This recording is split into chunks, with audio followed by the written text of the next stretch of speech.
ঈমান ও কুফরের পরিণাম আয়াত 1-3 বিপদগামিতা যারা সত্যকে অস্বীকার করে এবং আল্লাহর পথে বাধা দেয়, আল্লাহ তাদের সমস্ত কাজকে ব্যর্থ করে দেন।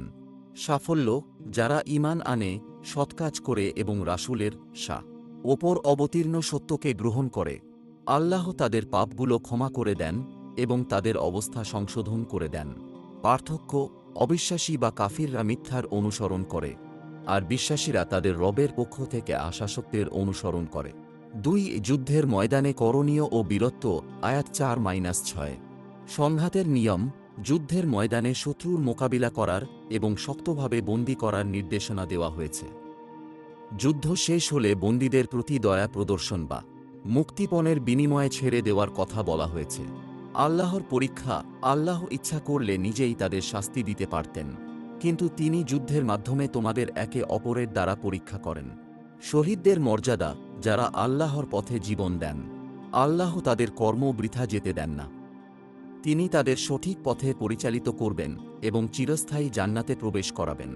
3 আল্লাহর সাহায্য ও অবাধ্যদের পরিণতি আয়াত 7-11 শর্ত: যদি তোমরা আল্লাহর দিনকে সাহায্য করো, তবে তিনিও তোমাদের সাহায্য করবেন এবং তোমাদের অবস্থান সুদৃঢ় করবেন। কাফিরদের ব্যর্থতা: যারা সত্যকে প্রত্যাখ্যান করে, তাদের জন্য রয়েছে ধ্বংস। তারা আল্লাহর নাজিল করা বিধানকে অপছন্দ করায় তাদের আমলসমূহ নিষ্ফল হয়ে গেছে। অতীতের শিক্ষা: পূর্ববর্তী অবাধ্য জাতিগুলোর ধ্বংস থেকে শিক্ষা নিতে বলা হয়েছে। আল্লাহ মুমিনদের অভিভাবক, কিন্তু কাফিরদের কোনো অভিভাবক নেই।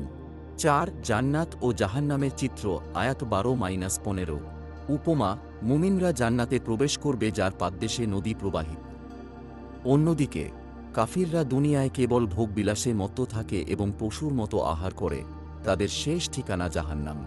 জান্নাতের বিবরণ: জান্নাতে থাকবে স্বচ্ছ পানির নদী, সুস্বাদু দুধের নদী, লজ্জতদায়ক পানীয়, শরাব এবং খাঁটি মধুর নদী। সেখানে থাকবে সব ধরনের ফলমূল এবং আল্লাহর পক্ষ থেকে ক্ষমা। জাহান্নামের শাস্তি: জান্নাতবাসীদের বিপরীতে যারা জাহান্নামে থাকবে, তাদের ফুটন্ত পানি পান করতে দেওয়া হবে যা তাদের নাড়িভুঁড়ি ছিন্ন ভিন্ন করে দেবে।